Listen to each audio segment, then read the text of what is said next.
युद्धाला आरंभ होतोय. राम रावण युद्धाला एकच उपमा दिली आहे वाल्मिकींनी आणि नंतरच्या लोकांनी.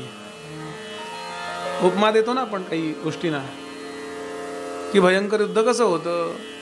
महाभारती युद्धामध्ये दुंदुभी वगैरेच्या उपमा दिल्या जातात. तशी राम रावण युद्धाला कुठली उपमा आहे? एकच उपमा आहे. मग कुठली? एकच. आपण कुठली सांगा ना. राम रावण युद्धाचीच. अनुपम्य. दुसरी भयंकर भेरी बजी संग्राम की भेरी धादिल दिल्ला धादिल दिल्ला संग्राम की भेरी बजी संग्राम की भेरी बजी संग्राम की भेरी बजी संग्राम की.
सरासर समर्थाने वर्णन केले.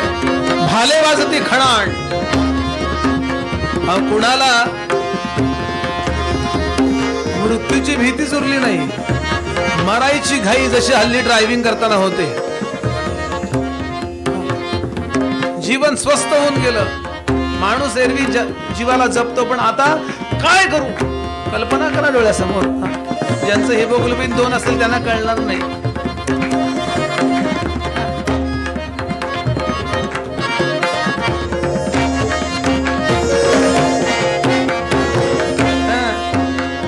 माझ्याकडनं काय कमी पडत असेल तर हे चौघ आहेत अजून. आकाश में रण रंग छाये वो देख के रिपु कांप जाए वो देख के रिपु कांप जाए मेरी बजी मेरी बजी मेरी बजी. अत्यंत वेगानं या युद्धाचं अतिशय सविस्तर वर्णन करतात. दिवस रात्र युद्ध चाललंय आणि इथे एक गोष्ट घडते आणि ती म्हणजे इंद्रजित युद्धाला आला पहिल्याच दिवशी.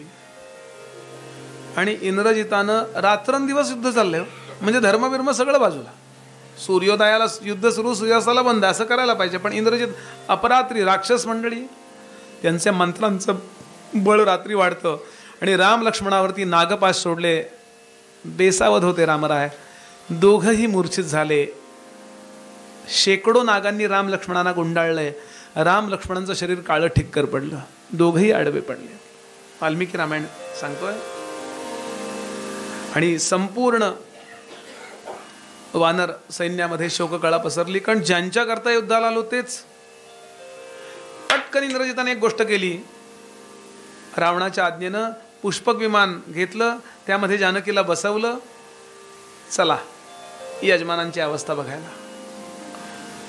आणि अगदी वरून दाखवलंय बघ. इतकी गलितगात्र स्थितीमध्ये जानकी, म्हणजे अख्खा 48वा अध्याय जानकीचा शोक. तेव्हा त्रिजटेनं समजावून सांगितलंय, काळजी करू नकोस जानकी, सगळं काही ठीकठाक होईल. हनुमंतांनी विचार केला, तुमच्याकडं काही औषध नाही? ते म्हणले नाही औषध. हनुमंतांनी विचार केला, नाग किंवा सर्प हे कोणाचं अन्न आहे? गरुड.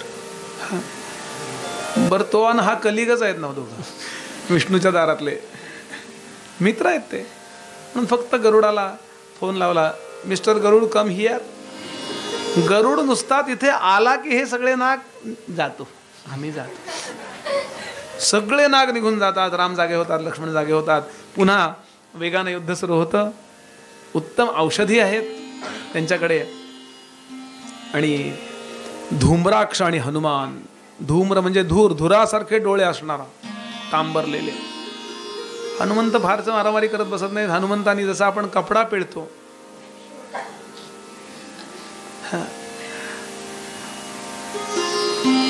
तो मेला की त्याच्या पाठोपाठ वज्रदंष्ट्र आला. त्याच्या दाढा वज्रासारख्या होत्या. असं हनुमान निघाले. अंगद म्हणला, काय आहे हनुमान काका, मला जराही मारामारी करायला मिळत नाहीये, जाऊ दे ना मला पुढं. अंगदाने त्याला एका ठोशातच लोळावला. प्रहस्त आला वल्गना करणारा. नीलानी त्याचा फुटबॉल केला. त्याचं डोकं जे आहे ना ते पोटात घातलं, असा गोळा केला आणि इतकी जोरात लाथ मारली बरं का, तो परत आलाच नाही. त्याच्या घरासमोर गर्दी, उचला म्हणली याला. अकंपन आला, त्याला संपवला. आणि रावण युद्धाला आला. उतावळेपणानं आला जरा आधी. रावणाला पहिल्यांदा पाहिलाय तसा व्यवस्थित समोरून. आणि इतकं घनघोर युद्ध केलंय. रावणाचा रथ मोडला. रावणाच्या डोक्यावर जे छत्र होतं ते मोडलं. रावणाच्या रथाचं चाकं मोडली. सारथी मेला, अश्व मेले. आणि रावण विरथ झाला. त्यानं काही धारण करावं एखादं शस्त्र की रावाने फटकन एखादा बाण सोडावा, ते तुटून जावं. शेवटी रावण काहीच नाही हो. राम म्हणाले, जा घरी, घरी जा. आपण आठवलं असेल आपल्याला, इसी अवस्था का नाम है दुर्दशा. त्याचा अहंकार मारणं महत्वाचं होतं त्याचं शरीर मारण्यापेक्षा. त्याची आपण नाही काही करू शकत, कॉन्फिडन्स लेवल ज्याला म्हणतात तशी, तेजोभंग करणं हे महत्वाचं होतं. जा परत, पुन्हा उद्या तयार होऊन या, आंघोळ बिंघोळ करून जा.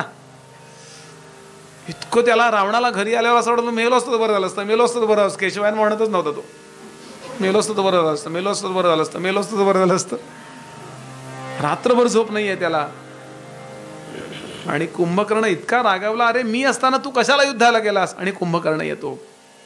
कुंभकर्ण मात्र आल्यानंतर इथे पारडं झुकलं यांच्या बाजूनी.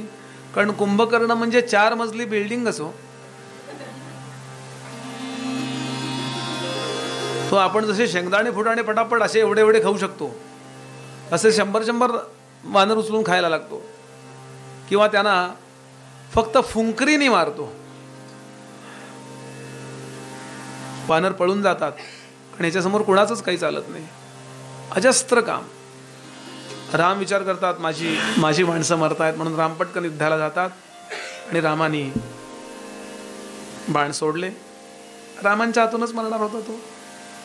इथे गंमतशीर कथा येते, ती वाल्मिकी रामायणात नाही पण गंमत म्हणून सांगतो. आणि इतक्या वेगानं तो बाण गेला आणि त्याचं मस्तक धडा वेगळं झालं. पण कुंभकर्णाला असा आशीर्वाद होता की जो त्याला मारेल त्याचं मस्तक त्या मारणाऱ्याच्या अंगावर पडेल. बरं, त्याचं मस्तक म्हणजे 1 मजला अख्खा बिल्डिंगचा, आणि तो मरेल. पण तो शत्रू घाबरला आणि त्यांनी जर पाठ दाखवली तर मात्र ते मस्तक त्याच्या अंगावर पडणार नाही. म्हणजे घाबरले रामराय कधी पाठ दाखवणार आहे. विभीषण म्हणला, रामा गोलवाळा पाठ दाखवा फक्त. आता तो मेलाय, पाठ दाखवा. राम म्हणले, शत्रूला पाठ दाखवणं वगैरे हे आपल्या नीतीत बसत नाही. आता विचार हनुमंत करतात. हनुमंतानी म्हणे आपल्या शेपटीला काम सांगितलं, वेगळंच काम आहे म्हणाली. आणि रामांच्या कानामध्ये त्या शेपटीने असं गुळगुळ गुळगुळ गुळगुळ केलं. कोण आहे म्हणून रामाराय असे झाले म्हणे. कल्पना असली तरी हनुमंतांचं वर्णन करणारी. आता ऑटोमॅटिकली पाठ तिकडं झाली, ते गेलं, मस्तक समुद्रात पडलं. कुंभकर्ण कोसळला. आणि रावणाला इतका म्हणजे जो काही होता थोडाफार कॉन्फिडन्स तोही संपला. त्रिशिरा मरतो, रावणपुत्र मरतात, अतिकाय धान्यमालिनीचा मुलगा. आणि लक्ष्मण यांचं भयंकर युद्ध होतं. इथे लक्ष्मणाने त्याला संपवलाय. मेघनाद म्हणजे इंद्रजित स्वतः येतो वानरसेनेला, मूर्छित करतो. लक्ष्मण मूर्छित होतात. आणि या ठिकाणी दोन वाल्मिकी रामायणाप्रमाणे रावणाने मूर्छित केलंय, इतर रामायणांनी इंद्रजिताला हा मोठेपणा दिलाय. लक्ष्मण मूर्छित झाला हा मुद्दा महत्वाचा आहे. आणि काळं निळं पडलं त्याचं शरीर. करायचं काय आता? इथे रामाने केलेला शोक आहे तो पाहण्यासारखा आहे. आता सीता मिळाली तरी काय करू? माझा वडिलांसारखा असणारा बंधू गेला, खूप शोक केला, काय करू? इतक्या तळमळीनं रामराय रडतात. आता मीच मरतोय अशा अर्थानं रामराय जेव्हा बोलायला लागले तेव्हा सगळे हवालदिल झाले. बर, सुग्रीवाजवळ जे कोणी वैद्य होते ते म्हणले, बा आमच्या हाताबाहेरची केस आहेत ही, कारण आम्हाला माहिती नाही नेमकं काय झालंय. हनुमंताला काही हरणे बिरणे माहितच नाही, काय ह्याच्यावर उपाय काय सांगा. विभीषण म्हणला, एक उपाय, आमचा वैद्य जो आहे सुषण नावाचा, इकडेही सुषण वैद्य आहे तिकडेही सुषणच वैद्य होता बरं का. कुठं आहे घर? म्हणले आमका मेडिकल स्टोअर आहे ना तिथं वरती. ठीक आहे. हनुमंत सरळ उड्या मारत जातात, संध्याकाळची अशीच वेळ, आणि अख्ख्या बिल्डिंगच उचलली. ती झोपडीची काय होतं त्याचे पर्णकुटी घरच उचललं हनुमंतानी आणि आणून इथे ठेवले. आता त्याला कळे ना काय झालंय, तो बाहेर आला, तो वरनं चाललेले असे विमानासारखं. त्यानं आणून तिथे ठेवलं. तो जेव्हा खाली उतरला, त्या घरातनं बाहेर उतरला, हनुमंतानी सांगितलं, हे बघा आमचा पेशंट, त्याला बरं करा, नाही तर हा जिथे जाणार आहे तिथे मी तुम्हाला पाठवणार आहे. हनुमंताचा खागा, तो हुशार होता. शत्रूच्या यांना बरं करायचं कसं नाही. तो म्हणला, याच्यावरती 3 उपाय आहेत. आतमध्ये हाडं डिस्टर्ब झाली आहेत, मोडली आहेत, म्हणून त्याकरता संधानी नावाची वनस्पती लागेल, विशल्यकर्णी नावाची वनस्पती लागेल, आणि पुन्हा प्राण येण्याकरता संजीवनी नावाची वनस्पती लागेल, प्राण प्रकट होण्याकरता. आणि हे सूर्योदयाच्या आत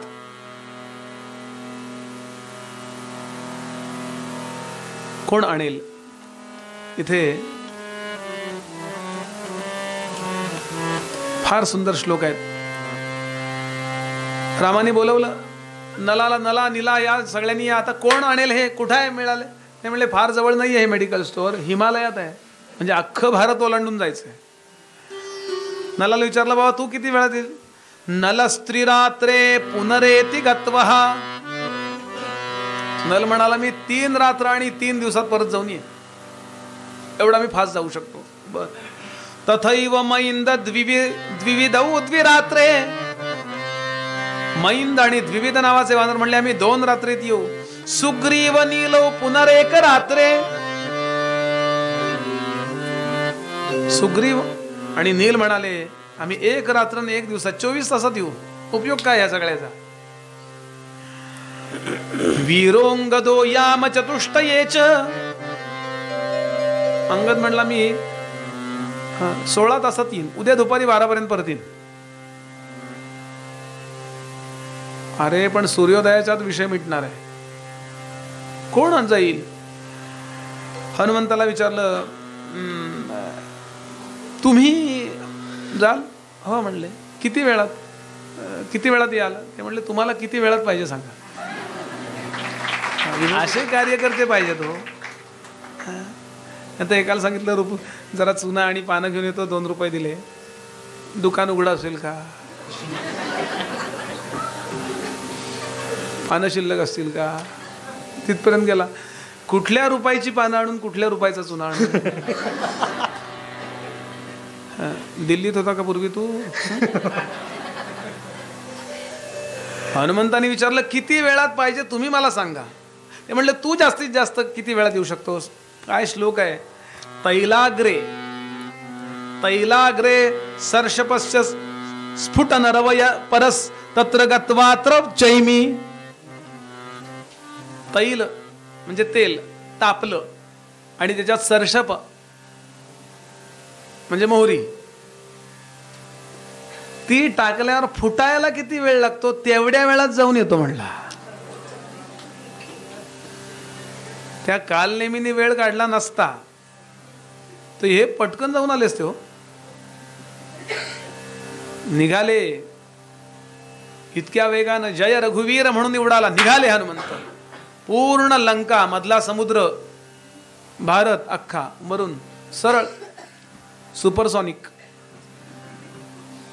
हिमालयात उतरले. विचारलाय प्रश्न हनुमंतांनी, त्या ओळखायच्या कशा, वनस्पती ओळखायच्या कशा? काय काय तिथं गेले नाव म्हणले ते प्रिस्क्रिप्शन घरीच राहिलं. नुसती गाई गाई पण नाही उपयोगाची म्हणून विचारून निघाले होते. ते म्हणले त्यात चमकतात, ब्लिंक होतात, काजव्या असतो ना अशा. ठीक आहे, पण हनुमंत तिथे जेव्हा उतरले त्याच हिमालयाच्या भागामध्ये द्रोणागिरी नावाचा जो पर्वत तिथे उतरले, सगळ्याच वनस्पती त्यात, पण त्यातल्या त्यात त्यांनी भगवंतांनी हा पर्वत ठरवला. पण त्या एकदम ब्लिंक व्हायच्या, दिवे दाखवायच्या बंद झाल्या का? याचा हेतू काय कोणास ठाऊक. म्हणून हनुमंतांनी त्यात वृक्षांची प्रार्थना केली. अशी कथा आहे की या कार्याकरता तुम्ही मला हवे आहात, तुम्हाला योग्य वाटत असेल तर मला या 3 वनस्पती सांगितल्यात आणायला, संधानी, विशल्यकरणी आणि संजीवनी. 3 वनस्पती पाहिजेत मला, एकदम सगळ्या प्रकाशित झाल्या, कारण याचं कार्य चांगलं आहे. लक्षात घ्याल, या जगामध्ये जास्तीत जास्त सगळ्याच्या सगळ्या वस्तूंमधल्या देवता आपल्याकरता कधी फेवरेबल होतात? जेव्हा आपला वैयक्तिक त्यात स्वार्थ कमी असून किंवा नसून चांगलं काही व्हावं हा हेतू दिसतो, प्रकटच होतात. हनुमंतांनी विचार केला, आता मी एखादं रोपटं उपटेन आणि घेऊन जाईन, ते जाईपर्यंत तिथं खराब होईल. दुसरं म्हणजे आता लक्ष्मणाला परत उद्या कोणाला लागला म्हणजे परत आणा, अर्धवट नाही काम करायचं. म्हणून अख्खा पर्वतच उचलला. एका प्रवचनकारांनी छान सांगितलं, ते म्हणले का पर्वत उचलला? ते म्हणे त्या सुषेणानं जे लिहून दिलं होतं, डॉक्टरने लिहून दिलेलं प्रिस्क्रिप्शन जे आहे ना,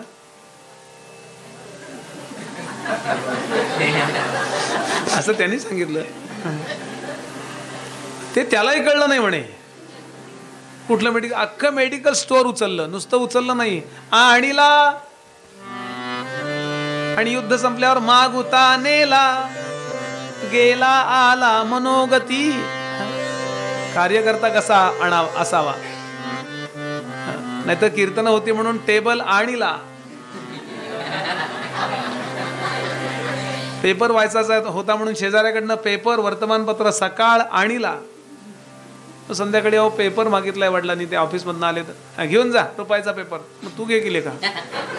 आणि भीमरूपी महारुद्राव, काही नुसती भीमरूपी म्हणण्यासारखं तसं व्हायला पाहिजे. अतिशय वेगानं आले हनुमंत आणि भराभरा त्या वनस्पती स्वतः सुषेणानं काढल्या. त्याचा जो रस, जी काही पद्धत असेल त्या पद्धतीने लक्ष्मणाला त्या वनस्पतींचा स्पर्श झाल्याबरोबर जादू व्हावी अशी सगळी हाडं जी आत डिस्टर्ब झाली ती आपोआप जुळली गेली काही सेकंदात. किती विद्या असतील आपल्याकडे याचा विचार करा. यानंतर वेगानं ही सगळी मंडळी जागी होतात. इतका आनंद झाला. हनुमंताबद्दल काय वाटलं असेल रामाला याचा विचार करा. यानंतर खूप मोठं युद्ध होतं. एका विशिष्ट अनुष्ठानाला तो जाऊन बसतोय इंद्रजित. तेव्हा विभीषणानं सांगितलं लक्ष्मण आणि सगळे वानर जातात, त्याचा तो यज्ञ मोडतात, कारण वाईट गोष्टी करता तो यज्ञ, चांगल्या गोष्टी करता नाहीये. निकुंभिला नावाची देवी, आपल्याला पाहिजे ते मिळालं. तुकोबाने वर्णन केले हेंद्रे आणि शेंद्रे देव, तामसी देव, त्या देवतांच्या मध्ये सुद्धा शक्ती आहे. पण त्या देवतेला विनंती केली हनुमंतानी, असं करू नका तुम्ही, यांना तुम्ही बळ देताय, चांगलं कार्य उभं राहत नाहीये. आणि त्या मूर्ती फोडून टाकल्या म्हणून पाताल देवता हंता असा शब्द येतो बघा. हे रावण महिरावण प्रकरणातला आहे. पण त्या कशाला तुम्ही हे करताय, कारण हा वाईट हे काम करतोय. त्याच्या त्या ज्याच्या जी यंत्र होती ती मोडून टाकली, ज्या यंत्राच्या माध्यमातून त्या शक्ती तो जाग्या करत होता. आणि मेघनाद मारला गेला. आणि हा शुभ समाचार रामरायांना येऊन पोहोचतो. काय आनंद झाला असेल विचार करा. राम लक्ष्मणाला आलिंगन देतात. खूप आनंदाचे दिवस आता यांचे सुरू झाले. तिकडे रावणाचा शोक, सीतेला मारूया असा विचार त्यानं केला. तेव्हा माल्यवानाने उपदेश केला, किती स्वार्थी आहेस, तुझ्याकरता सगळे लोक मेले आणि तो सीतेला मारायला चाललास. त्यापेक्षा तू मेलास तर किमान मेलास म्हणून तरी तुझं थोडीफार कीर्ती होईल. शहाणा असशील तर आता मारायला जा, आता तू हे नको काही उद्योग करूस. सांगत होतो तेव्हा ते ऐकलं नाही आहेस. आणि विधवा राक्षस पत्नींचा विलाप हा 95वा अध्याय येतो. रावण स्वतः युद्धाला येतो. यावेळेला विरूपाक्ष, महोदर, महापार्श्व ही सगळी मंडळी आली आहेत. या सगळ्यांना ठार केलंय. आणि राम आणि लक्ष्मण या दोघांची एकाच वेळेला रावण युद्ध करतो. रावण संतापून आज युद्ध करतो, उद्या युद्ध करतो, परवा युद्ध करतो आणि रामाना यश मिळत नाहीये. इथे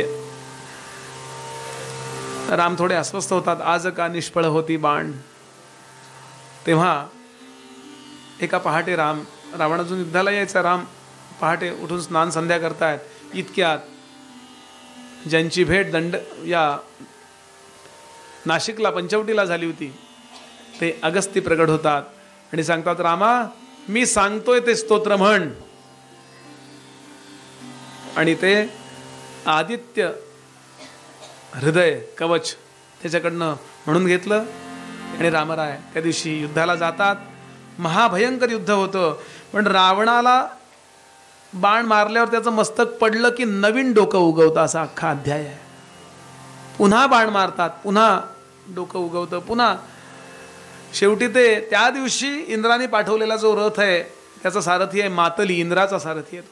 त्या मातलीला विचारतात, आज का निष्फळ होती बाण, पुण्य सरे का सरले माझ्या बाहू मधले त्राण. काय झाले हे? मातलीने सांगितले, रामा असं कळून न कळल्यासारखं काय करतात. बरोबर ब्रह्मदेवानी सांगितलेली वेळ जवळ येऊन ठेपली आहे. तुम्हाला अगस्तींनी सुतीक्ष्णान करवी दिलेला पैतामहास्त्राचा तो चंद्राकृती बाण तुमच्या भात्यामध्ये आहे, तो काढा आणि तो जोडा. तो बाण रामरायांनी त्याच्या सांगण्याप्रमाणे जोडला. पैतामहास्त्र ब्रह्मास्त्र जपलं आणि वेगानं सुसाणाना बाण करून सोडला. मस्तक उडालं आणि रावण मातीत कोसळला. आनंदी आनंद झाला सगळ्यांना, खूपच साधन झालं.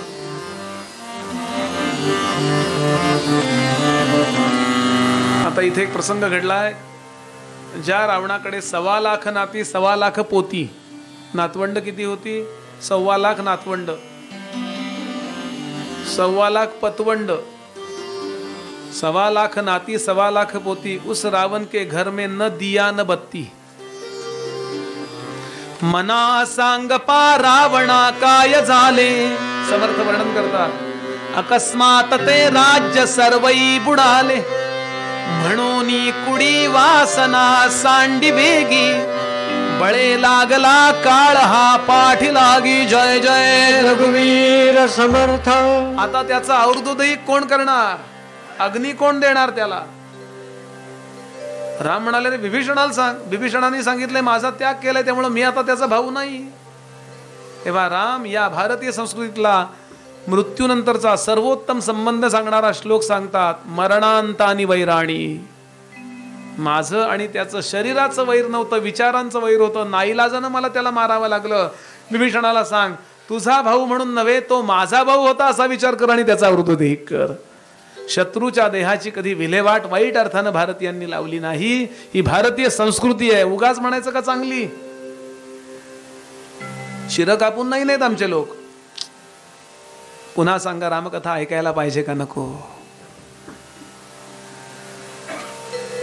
ललांभूत आपल्याला अभिमान वाटावा अशी संस्कृती. मरण नाईलाज म्हणून आता इतकं वाईट वागल्यावर सुद्धा त्याला नाही रावणा असं म्हणायचं का? कसं वागलं पाहिजे याचा अत्यंत सुयोग्य असा आदर्श म्हणजे रामराय आहेत. रावणाचा अर्धोदयिक होतं. यानंतर मंदोदरीचा शोक, रावणाची उत्तरक्रिया. मातली स्वर्गाकडे निघतात. विभीषणाला राज्याभिषेक होतो. या राज्याभिषेकानंतर रावणाने पळवून आणलेली जी जानकी, हिला विभीषणाने राज्यावर बसल्याबरोबर पहिला निर्णय सांगितला की माझ्या बंधूंनी अपहरण करून आणलेली भगवान श्री रामचंद्रांची पत्नी मी अत्यंत आदरानं क्षमा मागून मुक्त करतो. कलावती आणि सरमा विभीषणाची पत्नी आणि मुलगी धावत धावत जातात. सीतेला अतिशय छान अशी सुंदर स्नान घालतात. भरजरी वस्त्र तिला नेसवतात आणि एका पालखीमध्ये बसून जानकी रामचंद्रांना भेटायला निघाली आहे.